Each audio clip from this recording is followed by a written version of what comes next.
नमस्कार। आज हम इस वर्ष एमपी बोर्ड के लिए सबसे महत्वपूर्ण टॉपिक वर्नर का सिद्धांत, ये हमारे उपसंयोजी रसायन जो 5वां पार्ट है उसका सबसे महत्वपूर्ण टॉपिक है। पूरा टॉपिक ही इस सिद्धांत पर डिपेंड है। तो वर्नर सिद्धांत को हम समझ रहे हैं। देखिए, वर्नर सिद्धांत जो है इसके मुख्य 6 बिंदु हैं जो इस प्रकार है। पहला बिंदु है कि प्रत्येक धातु की 2 प्रकार की संयोजकता या हर धातु 2 प्रकार की संयोजकताएं प्रदर्शित करती है। कौन कौन सी संयोजकता है? पहली संयोजकता कहलाती है प्राथमिक संयोजकता और दूसरी संयोजकता कहलाती है द्वितीयक संयोजकता, primary valency and secondary valency. ये इसका पहला पॉइंट है। अगला पॉइंट है, हम जानते हैं कि जो धातु है वो धनात्मक होती है, धनायन बनाती है, तो इसकी जो प्राथमिक संयोजकता होती है वो धनात्मक होती है। क्योंकि वो धनात्मक होती है इसलिए वो हमेशा ऋणायनों से संतुष्ट होती है। यानी कि प्राथमिक संयोजकता हमेशा ऋणायन से संतुष्ट होती है। यानी कि हर धातु की प्राथमिक संयोजकता हमेशा ऋणायन से संतुष्ट होती है। अब डेफिनेटली दूसरी संयोजकता, द्वितीयक संयोजकता। तो द्वितीयक संयोजकता जो है इसके संतुष्टि के लिए कोई कंडीशन नहीं है। इसका संतुष्टिकरण धनायन, ऋणायन या उदासीन किसी से भी हो सकता है। केवल उसकी एक कंडीशन है जो हमारे इसमें शॉर्ट नोट्स में भी है कि उसके पास कम से कम एक लोन पेयर ऑफ इलेक्ट्रॉन होना चाहिए जो वो केंद्रीय धातु परमाणु को दान कर सके और उसके साथ उपसंयोजी बंध बना सके। ऐसे किसी भी परमाणु या परमाणु समूह को हम लिगेंड कहते हैं। या आपके 2 नंबर का शॉर्ट नोट्स भी आता है, आपके 2 नंबर में आ सकता है कि लिगेंड किसे कहते हैं। तो लिगेंड एक ऐसा परमाणु या परमाणु समूह जो सेंट्रल मेटल को कम से कम एक लोन पेयर ऑफ इलेक्ट्रॉन दान करके उपसंयोजी बंध बना सकता है, लिगेंड कहलाता है। इसका अगला पॉइंट जो है चौथा, कि जो प्राथमिक संयोजकता होती है वो परिवर्ती होती है, वेरिएबल्स होती है। हम जानते हैं ये संक्रमण धातु पड़ी है अपन ने, या हर प्रकार की धातु जो है डी और ए ब्लॉक की वो परिवर्ती संयोजकता प्रदर्शित करती है। तो इसका मतलब ये कि उसकी जो प्राथमिक संयोजकता होती है वो परिवर्ती होती है, चेंजेबल होती है, वेरिएबल्स होती है। जबकि द्वितीय संयोजकता निश्चित होती है, जो फिक्स है वो फिक्स रहेगी सेकेंडरी वैलेंसी। ये इसके 4 पॉइंट है। सिंपल से कि हर मेटल 2 प्रकार की वैलेंसी, उनके नाम, फिर दोनों किससे संतुष्ट होती है और दोनों की प्रकृति क्या है। अगला इसका है वो ये है कि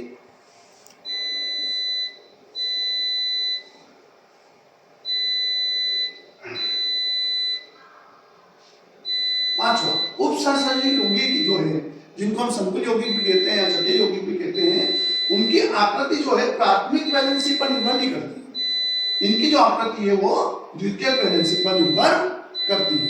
यानी कि उनका शेप जो है वो जो है प्राइमरी वैलेंसी पर डिपेंड नहीं करता है, केवल सेकेंडरी वैलेंसी पर डिपेंड करता है।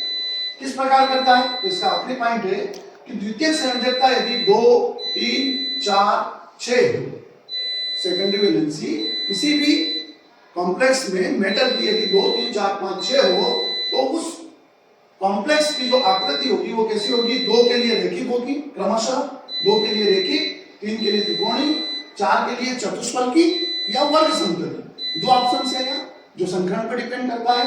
4 चतुष्फलकी है तो sp3 संकरण होगा, और 4 यदि उसमें dsp2 संकरण हुआ तो उसकी आकृति वर्ग समतली होगी। 6 के लिए उसकी आकृति अष्टकोणीय होगी। तो इस प्रकार ये 6 जो एक पॉइंट है जो वर्नर सिद्धांत के मुख्य पॉइंट है।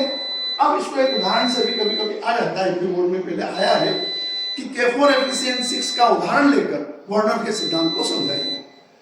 तो उसको हम कैसे करेंगे? पूरा का पूरा यही है, लेकिन थोड़ा सा वो घुमा देते हैं तो आप भी थोड़ा सा प्रॉब्लम में आ जाते हो, तो कोई उसमें एक्स्ट्रा नहीं लिखना आपको। देखो यहाँ उदाहरण है, एक पोटेशियम फेरोसाइनाइड है K4Fe6, एक और है K3Fe6, ये पोटेशियम फेरिसाइनाइड है, फेरो फेरी।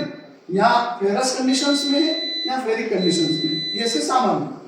तो देखिए यहाँ इसकी वैलेंसी 2 है। पहला पॉइंट, आयरन की वैलेंसी 2 है, एक प्राथमिक और एक द्वितीयक। इसकी जो प्राथमिक वैलेंसी वो फेरस Fe2 ऑक्सीकरण अवस्था में है यहाँ, तो ये फेरस इसकी प्राथमिक वैलेंसी है, और जो CN6 है ये इसकी सेकेंडरी वैलेंसी है, साइनाइड 6 जो है ये लिगेंड की तरह कार्य करते हैं, लिगेंड की तरह। तो अगले 3 पॉइंट तो ये हो गए। चौथा पॉइंट ये है कि प्राथमिक वैलेंसी जो होती है वो परिवर्ती होती है। तो आप देख रहे हैं यहाँ 1 डिग्री 2 है, इसी में 1 डिग्री 3 है, यानी कि आयरन इसमें भी है इसमें भी है, सेंट्रल मेटल दोनों में सेम है, बट प्राइमरी वैलेंसी डिफरेंट है।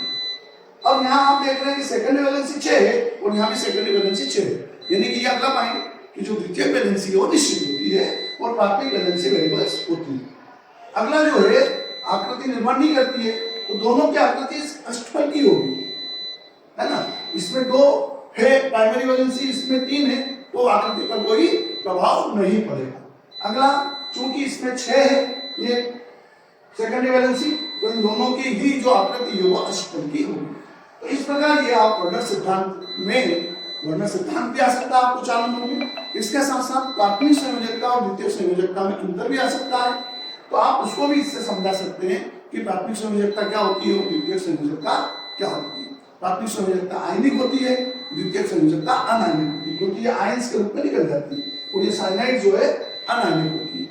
फिर ये वेरिएबल्स होती है, ये जो है वो वेरिएबल्स नहीं होती है, ये निश्चित होती है सेकेंडरी वैलेंसी। ठीक है, इस प्रकार आप इसमें अंतर भी देख सकते हैं।